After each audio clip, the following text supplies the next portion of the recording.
Bueno, y ahora hablaremos sobre pues lo que es, y ahora hablaremos sobre pues la diástole, el proceso de la diástole. Entonces, ya nos habíamos quedado que aquí tenemos donde está el cierre de las válvulas lunares aórtica y pulmonar. Y en este sentido, aquí hay que acordarnos que si aquí al volumen que fue después de la diástole es volumen telediastólico, lo que quedó después de la diástole, también hay un volumen telesistólico, que es decir, que el ventrículo no va a aventar, no va a eyectar todo el volumen, no lo va a hacer. Siempre va a haber un volumen telesistólico que se va a quedar después de la sístole, ¿no? Entonces eso es lo importante. Ahora, ¿qué más va a pasar? Lo que va a pasar es que ya llega la fase de la diástole. La diástole es la relajación, pero si se dan cuenta, y aquí lo que quería que vieran, es que tenemos aquí que el volumen ventricular es igual al volumen telesistólico, es decir, ya que se cerraron, ya empezó las válvulas semilunares, ya que se cerraron, ya empezó la diástole, pero el volumen sigue igual, sigue exactamente igual, solo la presión ventricular es la que bajó.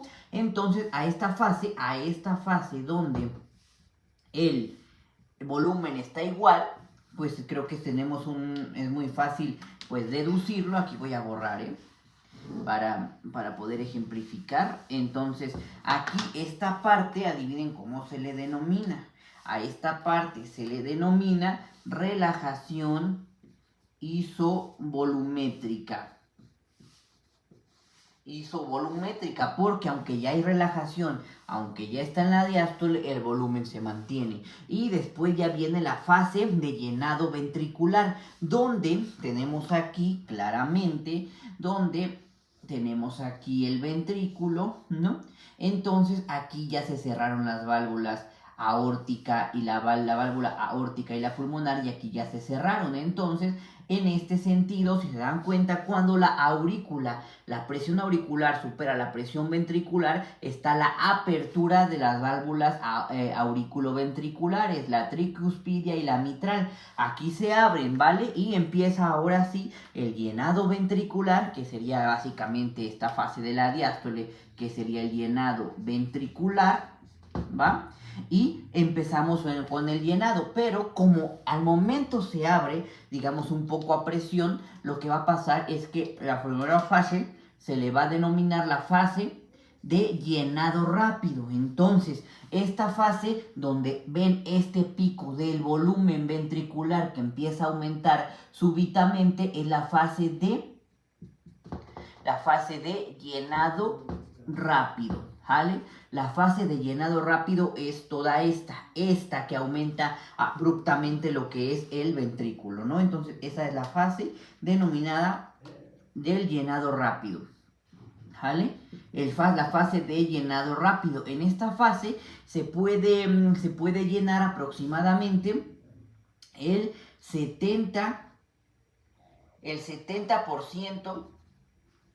No, al contrario, se puede llenar el 78% de lo que es el ventrículo en la fase de llenado rápido. Después entramos en la fase de llenado lento, que es toda esta, pero esta fase de llenado lento también se le denomina diástasis.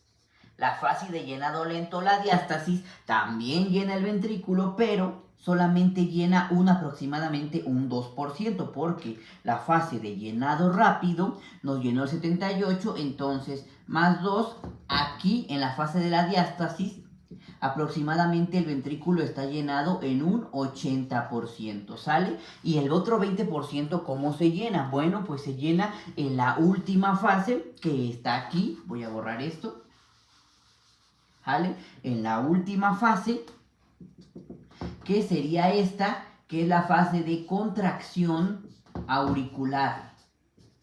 En la fase de contracción auricular se llena el otro 20%, porque la aurícula, y aquí lo podemos ver, ¿con qué? Lo podemos ver con el electrocardiograma donde está la onda P. La onda P se activa, hay contracción auricular. Recordemos que la onda P significa contracción auricular, actividad auricular. Hay contracción aumenta la presión ventricular, aumenta un punto más, bien este pico que aumenta porque hubo aumento del llenado rápidamente y súbitamente, aumentó la presión auricular por la contracción, aumentó el volumen ventricular y está la onda P.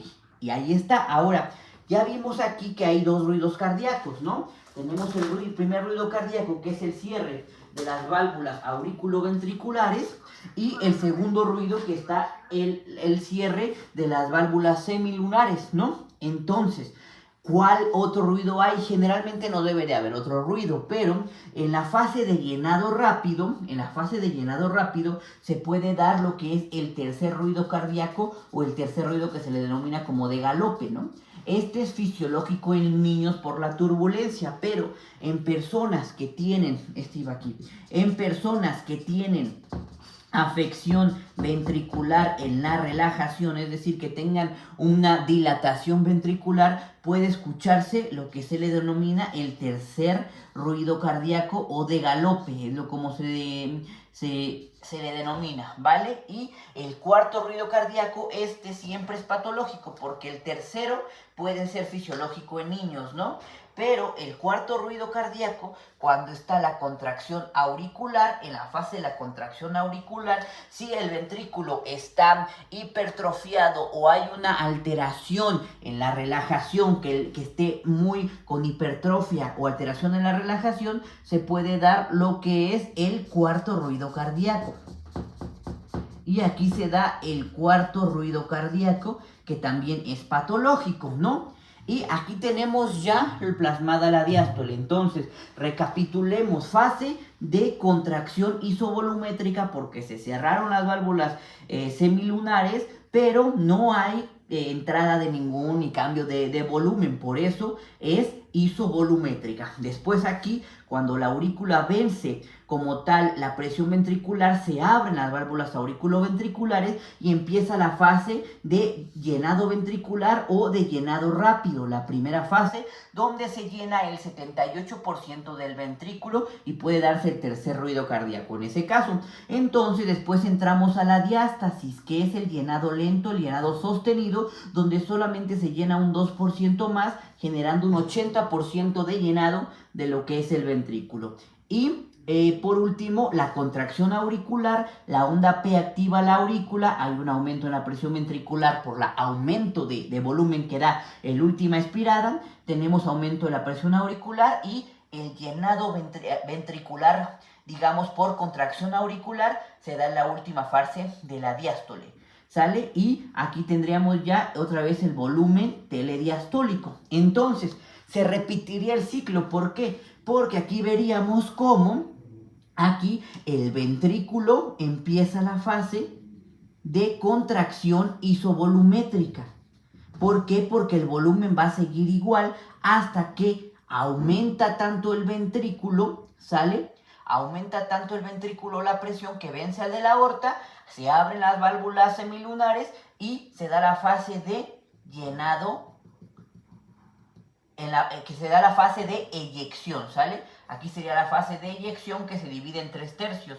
1 tercio, 2 tercios y 3 tercios, ¿no? Para terminar. Y tenemos los ruidos cardíacos, que es el primero, el cierre de las auriculoventriculares, segundo, el cierre de las semilunares, el tercero, que se puede dar en la fase de llenado rápido por aumento por dilatación ventricular o fisiológico en niños, y el cuarto ruido cardíaco, que siempre es patológico, que se puede dar en caso de falta de la relajación, que se puede dar también en hipertrofia ventricular, y es el cuarto ruido cardíaco. Y aquí tenemos ya todo el ciclo cardíaco según el diagrama de Wiggers. Entonces, espero que haya quedado claro, ¿sale? Creo que explicamos todo correctamente.